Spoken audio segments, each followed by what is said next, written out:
now time to do the Henry Louis Gates Jr. story. He is a very famous African-American scholar at Harvard University, and he had come back from a 20-hour flight, was trying to get into his house, and his door was jammed. And apparently one of his neighbors saw it, from what we understand, a white woman, and called the police, saying that there's a black man trying to break into one of the houses here in Cambridge. So the cops show up, and here's where the different sides of the story begin.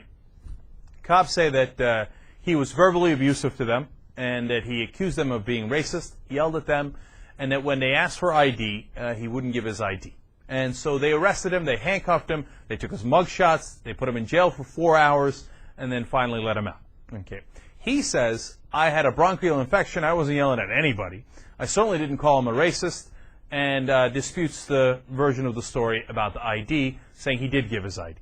Now, finally in a story I saw, a neighbor said, now, we don't know if it's the neighbor who called or not the neighbor who called. We don't know who it is, right? And they didn't want to give their name because they didn't want to get involved in the middle of the story, but they told a reporter that the cops were generally right, that Gates was yelling, and that he started yelling when the cop asked for his ID. Now, that part of the story is critical. I'm going to come back to it in a second, okay?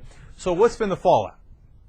Well, the cops obviously realized eventually that it was his house and that he was a professor at Harvard.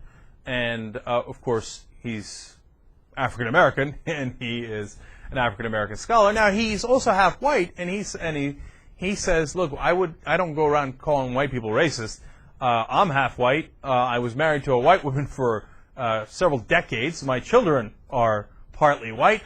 That's not what I do. That's not how I interact with people. Now, the flip side is he could have been frustrated, and if cops came and, bothered me as I was trying to get into my own house, I'd be frustrated too, and God knows if I'd yell at him, and if he did yell at him, I don't think that's that big a crime, okay? Well, now the cops realize, obviously, they got the wrong guy here. It's his house, so they've dropped the charges now. And when they asked Professor Gates, are you considering pressing forward with a civil lawsuit? He said, yeah, I'm thinking about it.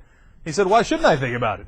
He said, this is as bad as it gets, and it's racial profiling, and the neighbor claims that he yelled in the middle of this altercation, why are you taking the word of a white woman over a black man? It's racial profiling. Now, so what do we make of this? Is this racism? Is it, obvious? Is it not obvious? Were the cops right? Was the professor right? Well, it's a mixed bag, if you ask me.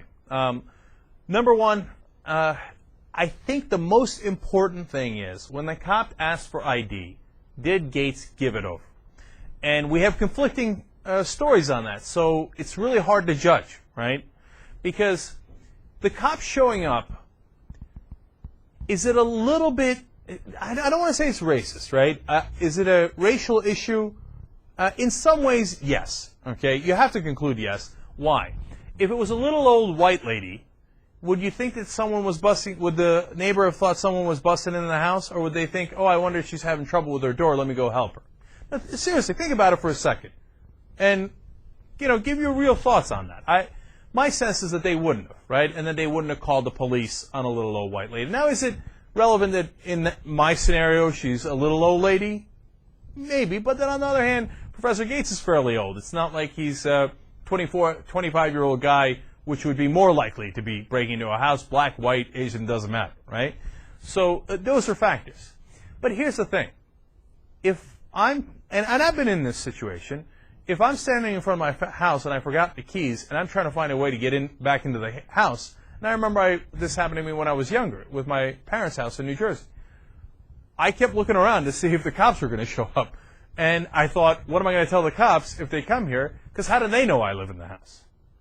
So on that front, I would say that Professor Gates should have been a lot calmer, right? Because it's not necessarily that it's just because you're a black guy. It's that it looks like you're trying to pry open the door. So if somebody comes and asks for your ID, I think it's perfectly rational to say, yeah, here's my ID, here's the address, I live here, case closed, go back home. Now, on the other hand, did the cop have to arrest what is a middle-aged to an elderly man who was clearly frustrated, and he had to realize it was not really a robber, okay? And could he have done a better job of investigating to see if this was this guy's house or not? Yes. I don't think he should have arrested him. On the other hand, no one is, coming away clean here, because I really think there could have been a better way to handle this than the way, Henry Louis Gates Jr. did. And now it's going to become a huge thing, and everybody's going to talk about it and look at this, and, clear act of racism, and the cops do this all the time.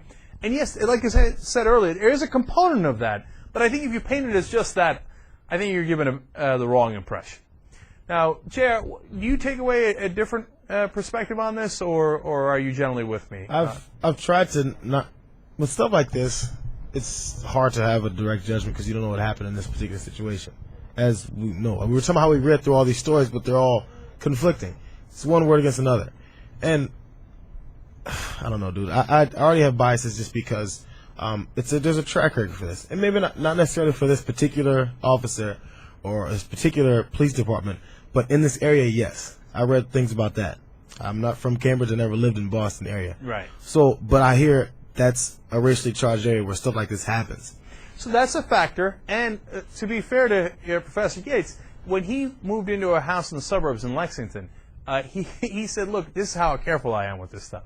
He went to the local police department and said, hey, I'm a black guy that lives in the area.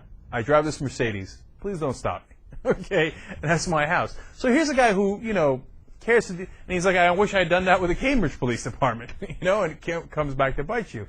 So that gives him some credibility. And I don't care if he yelled at the cop that he was racist. The main thing I care about is, when the cop asks for your ID, did you give it or didn't you? Because I think that solves a lot of problems if you just give over the ID. Now, if he did give over his ID and the cop still arrested him, then the cop's 100% guilty. Then we got a real issue. And that's the he said, she said that, or he, in this case, he said that it's tough to determine. But if you determine, I think that's the key thing here in going one way or the other in who's more right or wrong.